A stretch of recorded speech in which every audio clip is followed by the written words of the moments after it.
Hello, everybody. So this will be another video that we'll begin to discuss on another topic, which is this is actually for the week six since we were not able to have our meeting today, so we'll begin to run through here the discussion all about this topic.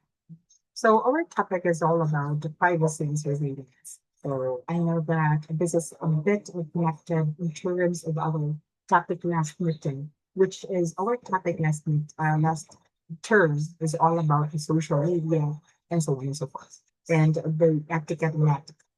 So what is surveillance? When we say surveillance, this is stalking and is the monitoring of behavior, activities, or information for the purpose of information gathering, influencing, managing, redirecting.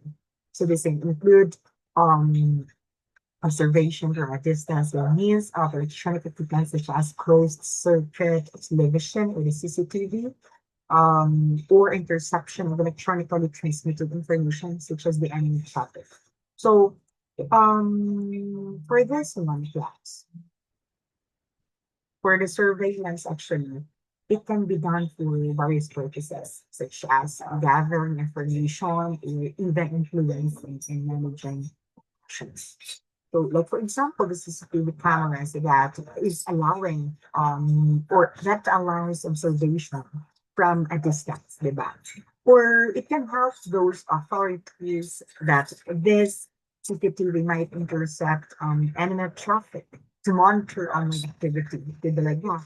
So it's a great way to have this because to have this kind of technology which has been used nowadays in both public and private settings to keep track of behaviors actually. So imagine what is the thing that is happening in that particular place that has been recorded and other were able that has been stored by the cloud storage or that has been you can actually access that even you're not in your house, you can even access that online. There will be a bit of CCTVs like that. So it's a bit of um it's a bit of I mean Michigan too much innovations right in our generation already. So um for this one, let's go ahead and move on to the next topic, which is all about the privacy. So, privacy class, this is the ability of an individual or group to seclude themselves or information about themselves and thereby express selectively. Now, for this one, when something is private to a person, it is usually means that something is inherently special or sensitive to them. So, meaning for the privacy is those informations that um, those are the informations which is really for you only. So, it is the right, it is your right, or this is your ability that to keep your personal information. It's about being able to choose what to share and with whom, for example, and it can help you to express yourselves more selectively also, diba? For example, when something is private, it usually means that it's very personal or really sensitive to you personally. Like it could be your personal thought, diba? Or it could be your health, or it could be even online messages. That is considered as your privacy also. Um, it usually means that it is very personal or sensitive to you, like your like those information that I have mentioned. We all have these things we want to keep to ourselves actually, and privacy helps protect those special or private aspects of our lives. Then, now next we have this data breaches. What is data breaches? So when you say data breach, this is an incident where the information is stolen or taken from a system without the knowledge or authorization of the system's owner. So for this one, the effects brought on by a data breach can come in the form of damage to the target company's reputation due to a perceived betrayal of trust. Victims and their customers may also suffer financial losses should related records be part of the information stolen about. So for the data breach plans, when information is stolen or taken from a system without the owner's knowledge, or permission, this can be very harmful for you, not only to the company that owns the system, but also to its customer. For example, the company might lose trust from its customer because of this betrayal, of course, and it could damage the company's reputation as well. In addition to that, victims of a data breach may also suffer, like, for example, financial losses if their personal information or financial records are part of what was stolen. It's a serious issue. It can have wide ranging consequences for both. It could be for the businesses or it could be for you as well. Now, for data breach, we have the types. Actually, what are the types of data breaches? First, we also have here the stealing information.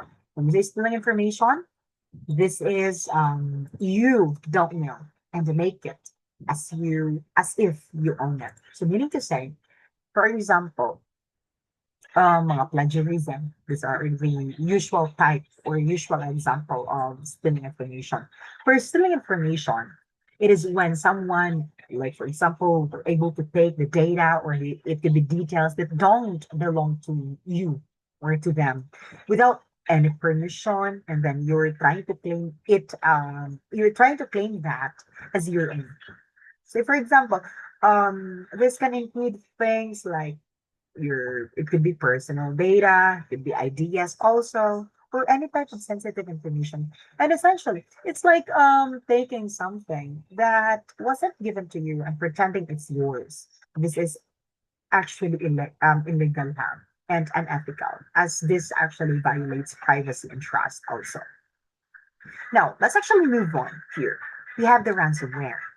When we say ransomware, it is a software that holds your data in ransom in exchange for money. So for this one, this is actually a bit of um ano na ni siya, always na ni siya existing. It is a type of software that locks, ginalock na or holding your data storage, your data, or holds your data in your personal computer. It's actually a mean of hostage nila. Kung for example, kung sa tao, hostage ang iyong mga data.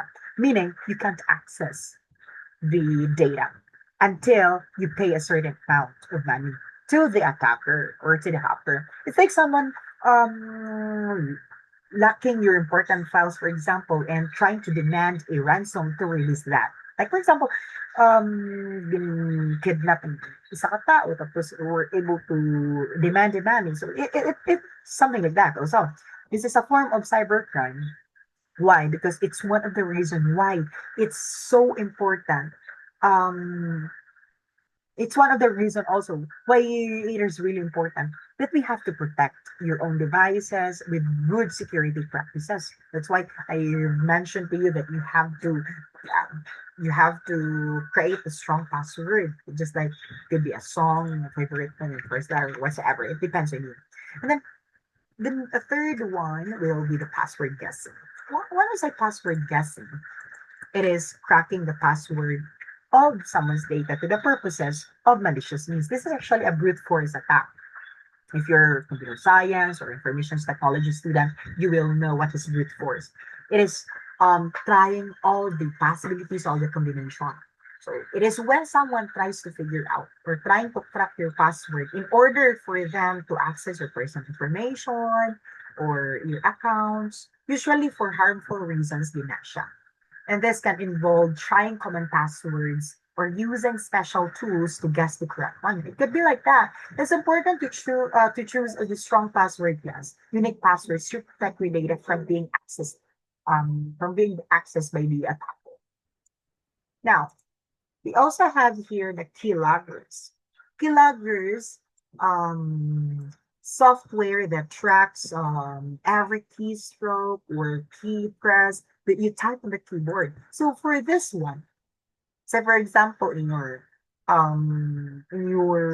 personal computers or sa mga banks ATM, there will be something like this also. It is a malicious software, or it could be a program that secretly track every keystroke or key press you're trying to make on your keyboard. This means that every letter, every number, and even your password that you type could be like recorded without your knowledge. So this has been used actually to steal sensitive information, like for example your login details, or mga personal messages, or even your credit card numbers. That is really important. Yeah, we have to choose to have a strong password with security measures to protect against those kind of things. Next, we also have here the phishing. When we say phishing, it is email or websites that trying to pretends looks exactly like the original email or the website. So for this one class, you can actually receive text or um, for text naman, mga SMS, that is so-called smishing. But for QR naman, that is called quishing. That kung sa email naman, that is called phishing. So, for this one, they're trying to like they look like a legitimate websites. They are is This is the time that when, for example, the scammers are trying to create fake emails or websites that look exactly as the legitimate one, in order for them to like trick you into giving away like your personal details, like your password or credit card details, and that fake messages often seem urgent, like for example, ginahablo ka da, asking you to click on specific link or open attachment. And make sure class have always double check the sender and the website URL also, to make sure you're not being tricked by a phishing attack. Why? Because there will be a time na hindi sila HTTPS. And that's not ending with .com or .xyz or whatsoever. That ends with, what I'm trying to say, they are not usually ending with .com. They usually end with .xyz, .abc, like something like that. And that is not legitimate, actually.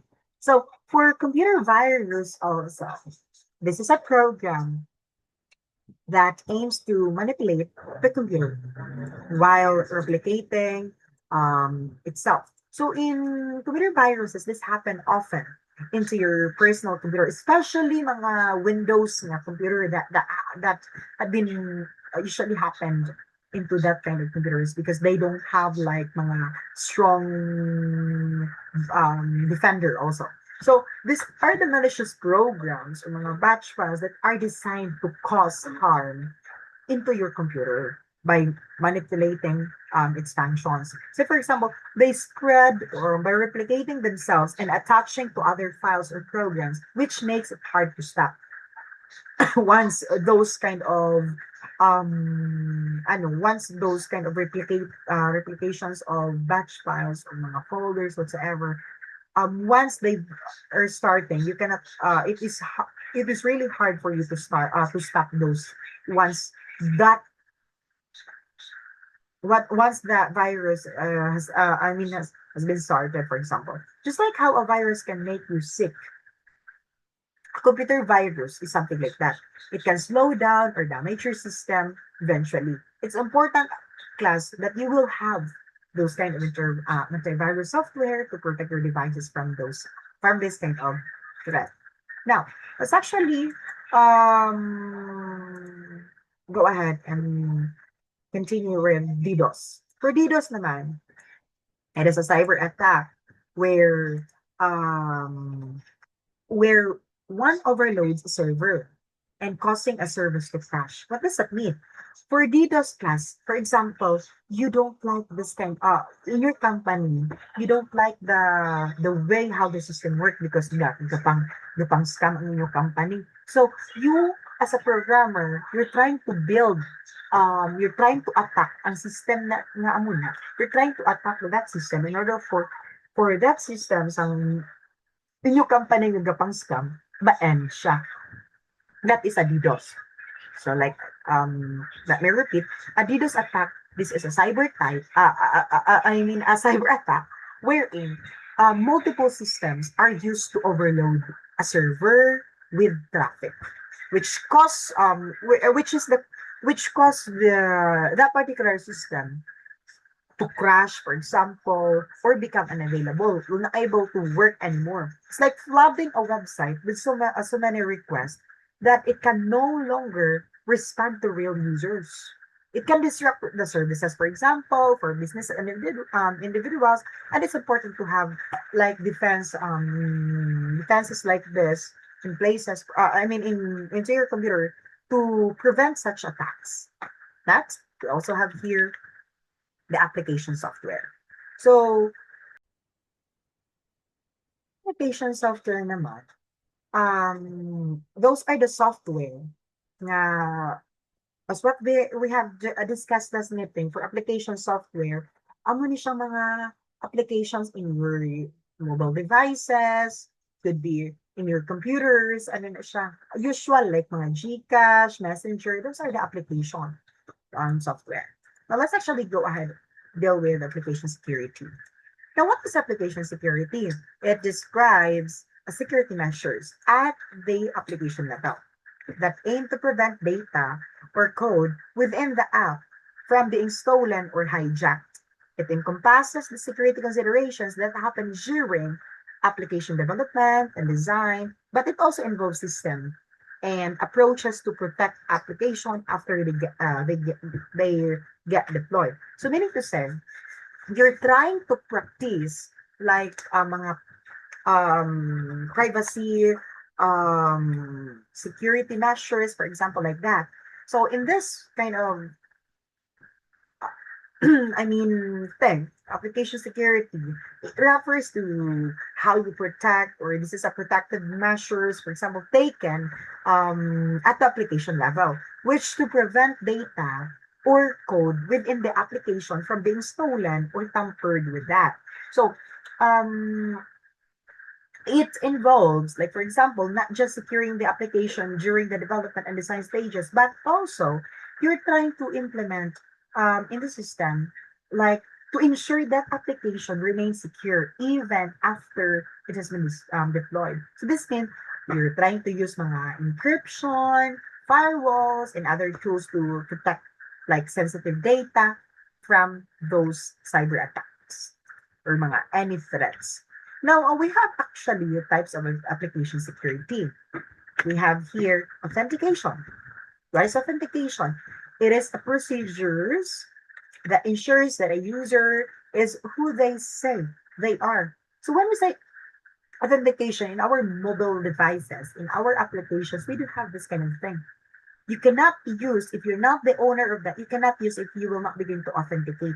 So authentication, it is the process, like trying to confirm that you are the user, that you are the really user, who they claim to be. Like for example, this is usually done through methods like you're trying to enter a password using fingerprints or face recognition, and this will ensures that only authorized people can access those sensitive information or into that application, which helps to protect privacy and security, even online, di ba? Kaya you can log in your Facebook, if you can authenticate, for example, mga password or whatever, like that. Now, we also have authorization. Authorization, the system can validate that user has permission to access the applications by comparing the user's identity with a list of authorized users. So for authorization class, it is the process by which a certain system trying to check if a user has a permission to access in a certain resources or application Um, for example, after a user is authenticated, if they have been verified, as who they say they are, for example, the system compares the identity to a list of users who are allowed to access to that specific area or data. And that ensures that the only authorized user can perform certain actions or view sensitive information.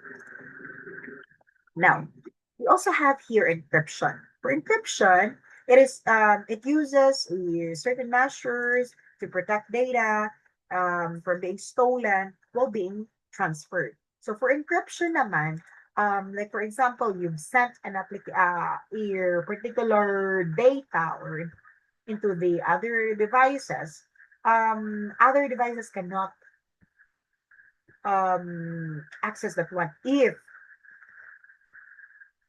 they don't have the password. It could be like that, like mga ano na siya, mga passkey, whatsoever. Encryption, this is a method na ginagamit natin, which is trying to still protect the data by converting that into hash code, for example, while it's being transferred. So, which is making it unreadable to anyone, which is who doesn't have the key to unlock that features. So this is especially important when there will be a sensitive information like mga password or financial details is being sent over the internet. This is usually being done using mga mag-send pala, mga bills or payslip. So encryption is trying to ensure that even if someone tries to intercept that data, they won't be able to understand that without the proper key. And we also have here logging. Logging can help to identify who got access to the data and how. So for logging, for example, if you're trying to log in different computers, so you cannot log in if you cannot press that in the other phones, for example, because this is the process of keeping a record of who access a certain data and what actions they take. So, for example, these logs are important. Why? Because they help to identify who is interacting with those particular data when they access those data also and how they did so. For example, this is a valuable tool for monitoring security and trying to ensure the accountability, especially in case of data breaches or unauthorized access. This usually happen. For example, mag-login ka ba na Facebook sa iba niya personal computer, you cannot log in easily if you were not able to allow that in different devices which your account has been recorded in the particular PC. So or mobile devices, you cannot log into another device if you will not be going to allow that in that particular mobile, for example. Now we also have here the security testing. For security testing, this is definitely a necessary process to ensure that all of the security controls work properly. So how does the what does the security testing mean? We're trying to test that those necessary practices has been observed. We're able to practice those. We're able to ensure the security. You're trying to apply those security measures. This is really essential procedures or process to make sure that all your security measures has put in place, for example, such as those encryption, like mga authentication, and mga other firewalls are working properly. And it will help to identify that for those kind of vulnerabilities or weaknesses in your system, before they can be exploited, you can ensure those kind of situation. Like strong ang imo defenders. Essentially, it's like checking that all of the locks on your door, for example, kung ara sa real doors, um, being secure na bala, nakalock ba ayan dito? Or visit functioning to keep unauthorized access out, like for example. Now, we also have here the privacy issues in the internet. So let's try to work on what are the major privacy issues on the internet. There will be spying and snooping. So when I say spying and snooping, this is the trackers keep a record of your search history and track all your online activities through various means. What does that mean?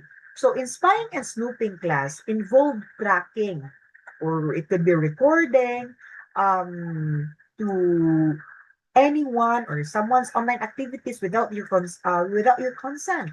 For example, some trackers monitor your search history and keeping a record of the website you're trying to visit, or often to like collect the data for targeted ads, for example, or other purposes. So it's actually important that you're being aware of that practices, and take steps or mga security measures to protect your privacy online, like using private browsing, like mga incognito, or blocking trackers, pwede man. Like, mga accepting the, like, accept this cash or whatsoever. Make sure that you will be going to, if you might encounter na, this website is not good, so I will not be going to proceed. You do not allow like those kind of situations, so that you will definitely not experience those kind of vulnerabilities in the future, diba? Makes sense. Now, location tracking, sharing any kind of location across the internet. So for location tracking naman, it is the practice of sharing your personal location across the web or the internet, often through devices like your phones and GPS system. Even in the Instagram right now, there will be a features like that, diba? Na pwede mo i-on ang device where you're located at, and that is really vulnerable to any, like mga nasi katuan kada kag pagapon, or katuan kada kay action ka whatsoever, and that is not good. This could involve like you're sharing the real-time whereabouts, whether it's for navigation ba or checking into a places, for example sa, like I said, sa social media, mga Instagram right now, um or there will be tracking movements for various application na on mo. While tracking can be useful, but it also raises privacy concerns. So that's why it is really important that you're being mindful of which application have the access of your location and how that data is being used also. Make sure that you're knowledgeable enough for any situation. Though there will be information tracking also. Various services and websites collecting information without your consent. So information tracking, this refers to like collecting or collection of your personal data by various websites or any services, often without your consent. So this can include like things like tracking your browsing habits, or your browsing mga gina-search mo or even your personal preferences. Well, there are some trying to this kind of tracking is used to improve like services. For example, it's important to be aware of how much of your data is being collected, like and how it's being used. Because if you doesn't know what is the purpose of this one that I'm trying to click, then it will lead you to any danger. So it's not good at all. Always check the privacy settings and permission when using online services as well. Make sure that you do have a knowledge before doing that stuff. Now there will be the dark side of social media, which is the cyberbullying. What is cyberbullying? Let's try to work on. For cyberbullying, it is the bullying that takes place over digital devices like cell phones, computers, and tablets, and that occur through, it could be SMS ba, I'm sorry, SMS naman noon, text and application, or online and social media, forums, or gaming, where people can view or can participate in or share content. So what does that mean? For cyberbullying, it is a form of bullying that happens through digital devices like in your phone, in your computers, or in your tablets. And it can occur in many ways, as being mentioned right there. Even in text messages, in mga social media posting, or mga online games, like mga mobile legend, bubuka ang ano mo, pabuhat ka whatsoever, di ba? Where people can interact. It could be share and comment. So, practiceahan ka da, whatsoever. And that in, there will be an impact, particularly in that kind of areas. Why? Because it can lead you to anxiety, and pwede ganing iba na it will lead to any harmful situations. For example, mag-suicide sa puno sa balunggay. So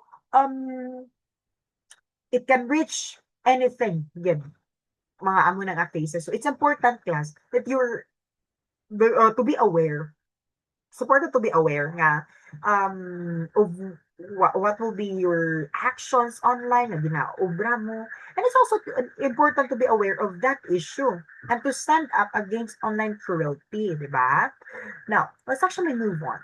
Next, cyberbullying includes sending, posting, or even sharing negative or harmful or false or mean content about someone else. So it can include sharing personal or private information about someone else, because which cause to embarrassment or humiliation. Some cyberbullying crosses the line into unlawful or a criminal behavior. Why?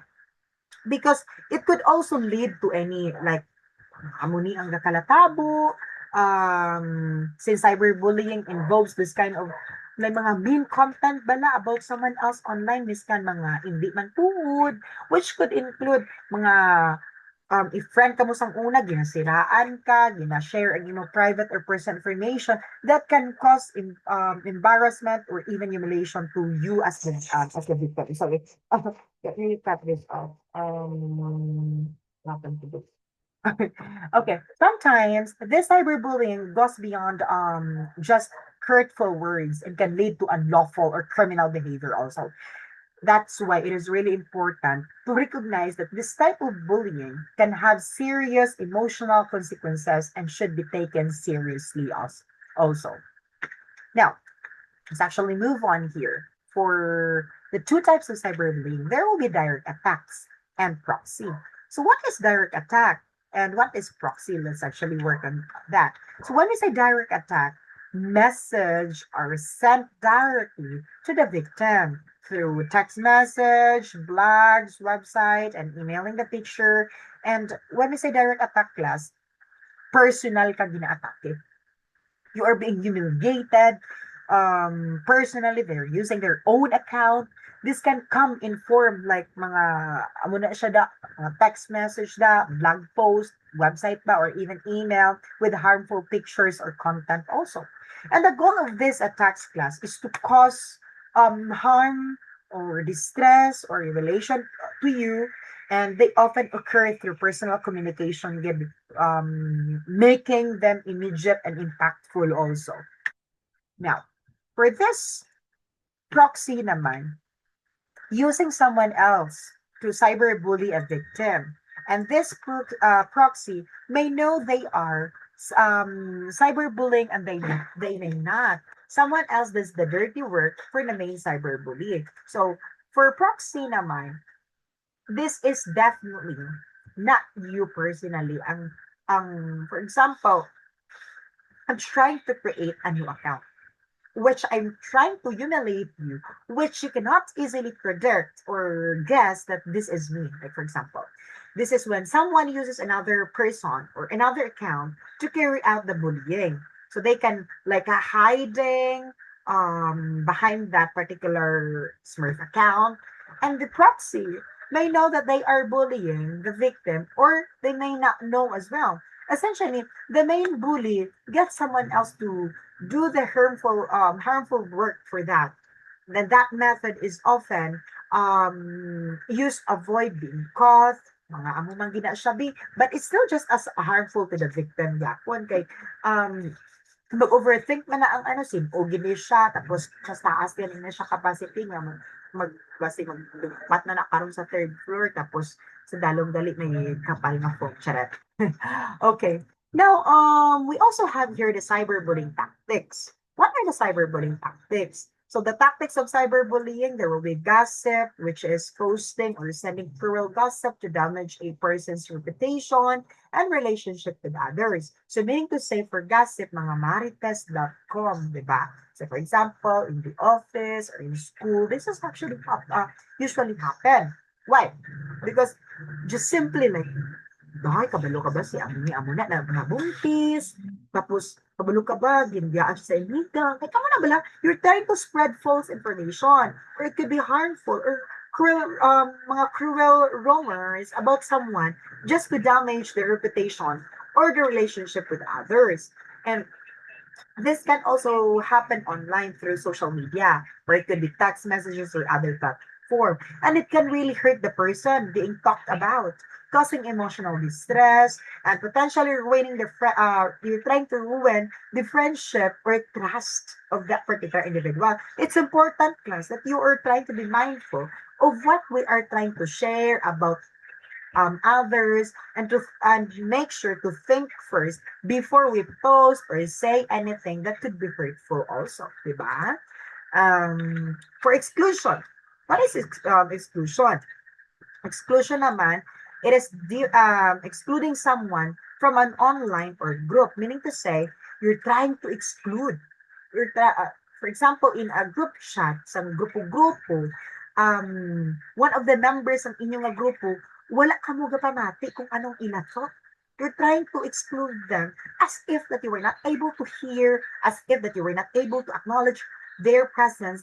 That is exclusion. When someone is deliberately left out or being ignored in an online group, this can happen also in social media, mga chat rooms, GC, group discussion, where a person is intentionally excluded from that conversation as what I've said or any activities. Like for example, this exclusion, you know what, this can be harmful as it can lead to feelings of isolation and loneliness. As if you can remember ano tong mga isolations way back then, it's important, class, that you're trying to be inclusive and make sure that everyone feels welcome in online spaces as well.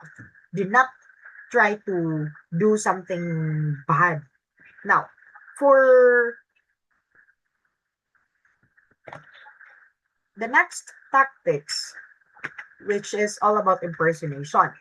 For impersonation, it is breaking into someone's online account and sending messages or making posts that will cause embarrassment or damage to the person's reputation and affect his or her relationship with others. What is impersonation? This usually happen, for example, the real account of that particular individual you're trying to create another account, or it could happen as well when someone tried to hack into another person's online account and uses that to send messages or make posts that can harm that person's reputation or cause embarrassment. For example, my account get hacked, for example, and then you were able to chat all of the friends right there, no mga Gcash or whatsoever, as if that this is me.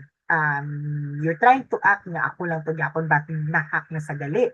And that type of cybercrime can ruin the relationship and trust as the victim's online identity is being misused, di ba?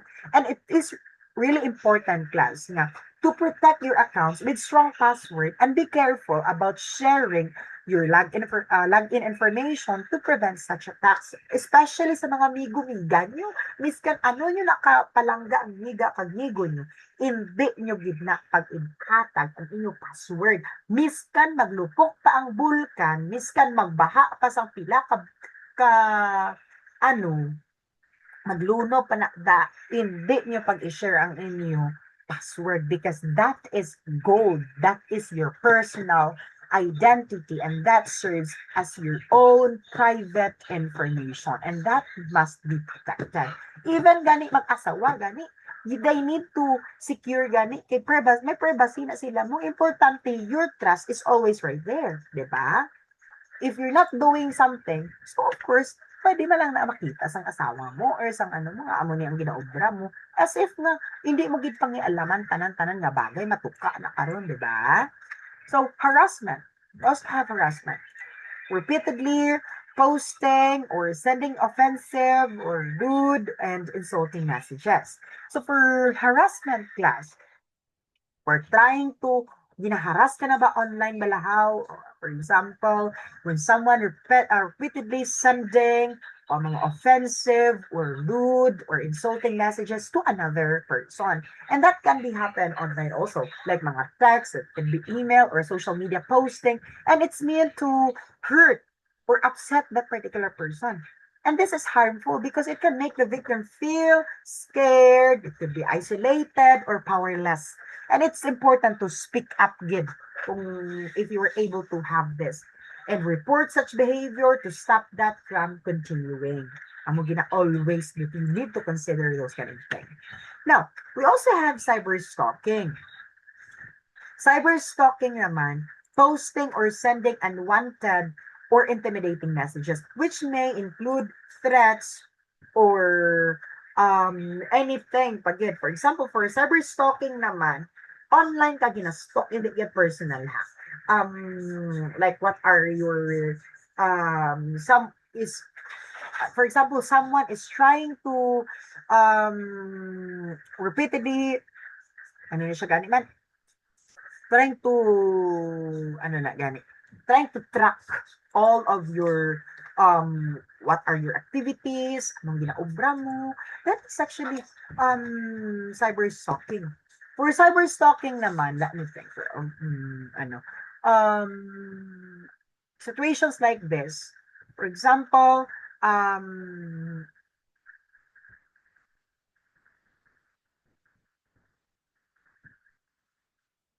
na siya gani, for example, all of your activities, anong ginapang-obra mo sa online, ari ka da nagkadto, they are trying to stalk all of your updates. Someone, it could be also repeatedly, could be threatening po kay nga mag-threat, maka-threaten siya because nang amo ni si sir nagkadto naman sa amo ni tapos binsan mo sa piyak. And that is considered as cyber stalking because someone is repeatedly sending unwanted or intimidating messages to another person online also. Nga you're trying to update nga, you know what, I've also saw you that you're actually now at SM and halong-halong kagida kay basik mabumbahan ta karon. And that messages can be threatening also because it can cause emotional harm or it could be distress.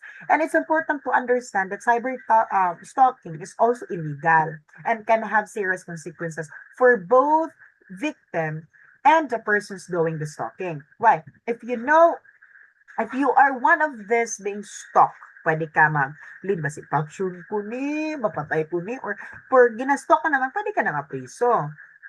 Since that is not good. Illegal na siya. If you or someone you know is being cyber stalked, it is crucial that you have to report it immediately and take steps to protect yourself. Now, we also have here flaming. For flaming naman, online fights where scornful or offensive messages are posted on websites, forums, and blogs. So when we say flaming class, grabe gid ang mga pangbato-bato bala sa online bala, any words are being posted that is really backing you, which ano ka na ya, malose ang imo self-esteem, and then afterwards you could experience a lot of things like mga anxiety. And you know what, flaming is when you are engaged in heated online arguments, often in aggressive or offensive way, by posting scornful or hurtful messages usually and that usually happen on websites, forums, blogs, where people can freely express their anger or frustration. Like mga comment section bala. It's important that to remember also that flaming can lead to further conflict and hurt feelings also. And it's better to handle disagreement respectfully and calmly online as well. Now, cyber threats. What is cyber threat?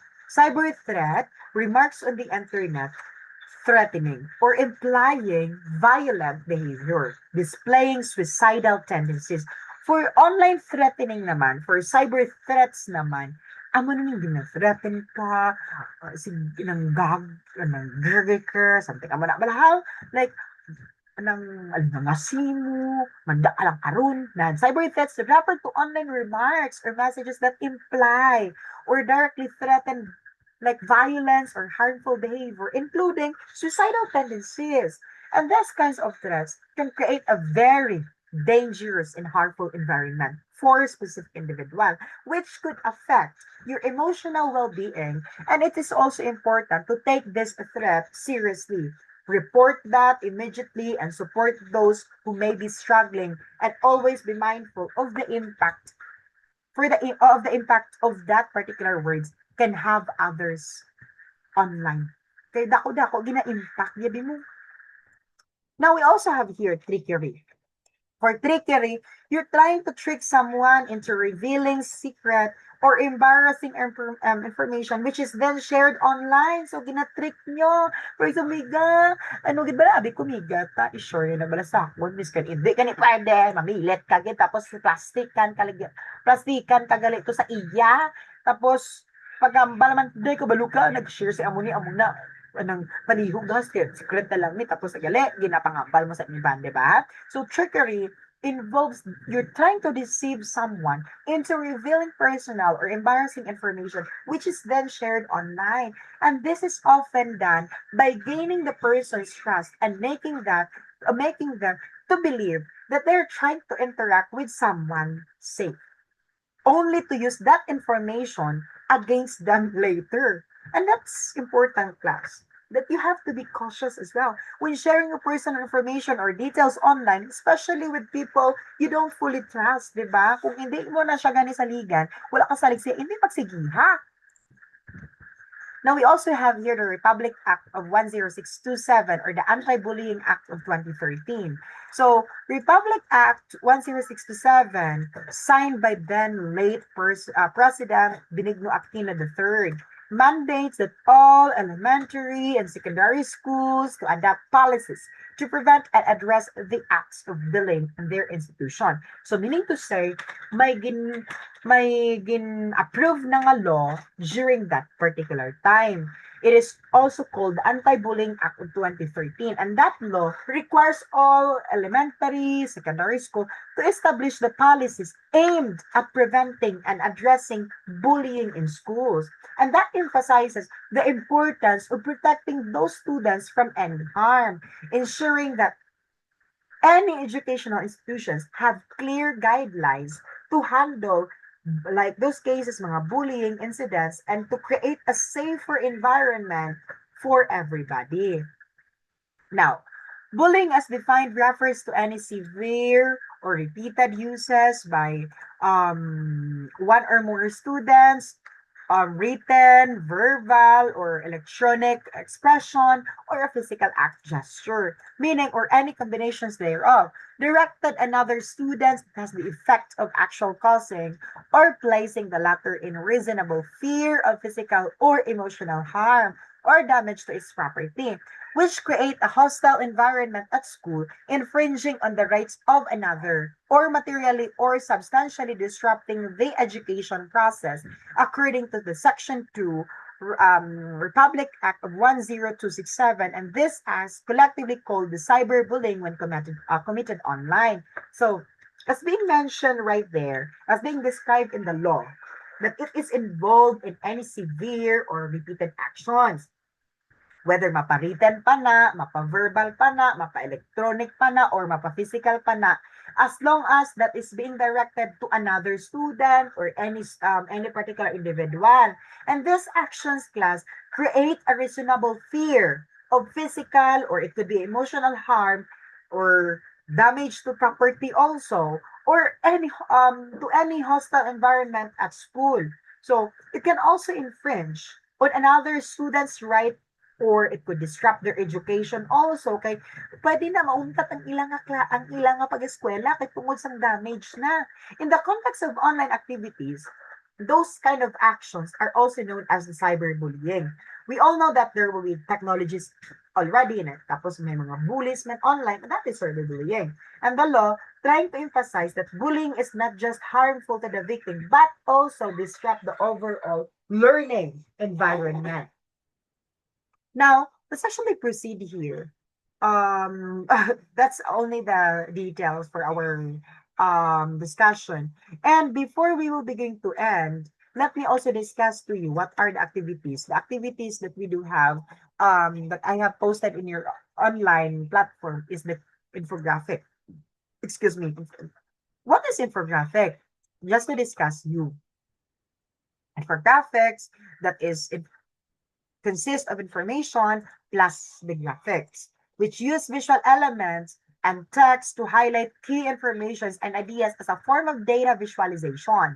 And it's a graphical representation of concepts or of patterns in data or information. And infographics class can help you to understand complex concept by using visual aids such as charts, mga graphics, or I mean graphs or diagrams, and they can use both image or text in a visual format to explain the concept. And they're often used for marketing purposes, but they can be useful when writing articles or sharing research too.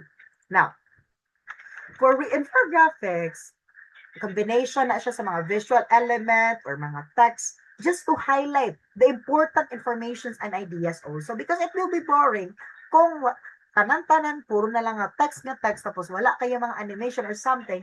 They present the data or the concept in graphical format which makes those complex ideas easy to understand.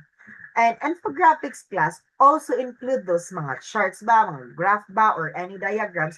Pwede man using both image and text to explain things in a simple manner, which also engaging.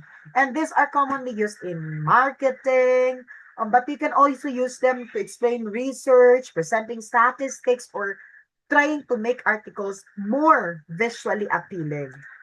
Now, we also have here the three parts of all infographics, which are the visual, the content, and the knowledge. The visual concepts consist of colors and graphics. And these are two different types of graphics, the theme and the reference. And these graphics are included in all infographics and represent the underlying visual representations of the data. Meaning to say, infographics consist of these three core. The visual is made up of elements like mga colors and the graphics itself. And the two main types of graphics that has been used in infographics are the theme graphics, which set the overall style. And the reference graphic naman, which shows the data, mga informations in a clear way. And this graphics class also trying to help us to represent the data visually, making it easier to understand and to analyze the informations being shared. Now, for infographics, effective infographics are composed of few different attributes. They are well designed, they give you a visual aspect of content in a manner that is easy and snackable. The first impression, which gives the reader a first impression of what the text is going to present or argue. The story, what is the main argument of the infographics, and the data, what are the supporting details of the main arguments, the strategy, where does your eye travel? Now, so for this one class, effective infographics are well designed, easy to understand, and they tell a clear story using those visuals. These are the several key elements to consider. Those are the first impression, which is trying to highlight, which is how the infographic grab the reader's attention, which gives them an idea of what the content is all about. And for the story naman, this refers to the main argument or the message the infographic is trying to convey. And the data, the supporting details that back up to the main argument, and this often shown through the charts, graphs, or other data visualization. And for the strategy naman, how the design directs the user's eye to guide them through the information in a logical or easy to follow. Those kind of elements class together makes the infographic both visually appealing and informative, which helps readers grasp complex informations quickly. Now, we also have here the general categories of infographics, which includes statistical, emotional, informational, and process. So for statistical, one of the most popular infographics templates is one based on the data and numbers. And informational, this types of infographics is usually um, infographics is equally as popular. However, instead of using numbers, it implements text-based on information. Meaning to say, for statistical naman, may mga statistic, percent. Tapos kung sa informational naman, based on what kind of informations nga based on this kind of instead of numbers, informationals, infographics use could be text-based content to convey a message or explain a concept clearly. And for the process naman, may ara cycle bala, like this infographic help to illustrate the sequence, mga step-by-step process, those are kind of situations. Now, we also have here the infographics, data-driven, and visualization, which is the data. So data, the most important component of an infographic is the accurate details. Think back to high school when you had to write a report and source all your references and they have to be credible, diba? Now, for the data class, those are the major spice of your discussion. Ano gid balaayhan ang ginagmin mo? Ano gid balaayhan ang gusto mo mapaabot sa reader, di ba? Now, data is most crucial part of any infographic because the information is being presented right there. It could be it must be also accurate and reliable because the effectiveness of the infographic depends on how credible the data is. And just like when you write a report way back in your high school and need to provide sources for the information, infographics also require trustworthy data to make their message clear and reliable. Without solid data, actually, the infographic would lose its value and the impact. Now, we also have here the example of infographics, mga Venn diagram, tips in making infographics, create on outline, have clear title, right fonts, right colors, clean and simple, graphics, easy to follow layout, use your branding. So make sure to follow those kind of things. And the text in infographic, there will be information, listing, timeline, comparison, mapping, statistic, flowchart, hierarchy, anatomical, and animated. So we'll not begin to run through everything. So this is actually the information, mga information lang, hindi gid siya tama ka boring. And this is for listing, ginalist tanan-tanan, and this is like listing siya gapon. Timelines, may specific discussion of history, like for example like this. Comparison, you're trying to compare based on the Venn diagram. Like for example, for this one, advantage versus disadvantages, for example. Now for this is also still comparison, yeah, comparison still. Now for mapping, like naka-map out siya using geographical structures. For statistics, there will be 50%, 20, like mga amo na scaling. Now for process, there will be a step-by-step process like naka-flow chart siya. For categorization, na-categorize sa in different category. Now for hierarchy, hierarchical structure, like amo ni siya nga layer is all about the group A, then the group B, like so on and so forth. And for anatomy, like sa mga science, like this amo ni. And for this is also anatomy. Unanimated, may mga GIF, graphical interface format, and hybrid, you're trying to use different way of discussion, like ginamix mo tanan. So that is actually all about infographics. Hopefully, class, that you were able to learn something today. And as part of your assignment, make sure to put a comment number 1, what you will need to do. Number 1, discuss here what is cyberbullying for you in your own sentences and create your own example. That is 5 sentences. And the second one, your own personal, your number 2 is your own takeaways kung anong na-learn mo in this discussion. And number 3, question, why we should be careful, why we should observe privacy things online. Is that important? Is that necessary? Make sure to answer those 3 questions in 5 sentences, and that is 15 points. If you cannot answer that, definitely you are not trying to listen or watch this video. I can confirm that. And there will be no additional point if you will not comment. I don't care at all because I will not be going to post that in your MS Team. This is to show to make sure that you're trying to watch this pre-recorded video because of course guys I'm creating a video because for the sake ng iban nga hindi maka-access ang signal sa ila kay dula-dula connection wala internet or data mga amo na nga cases amo na ang gina-anticipate ko in order for you to watch this definitely. So thank you so much class and have a great day. God bless and take care.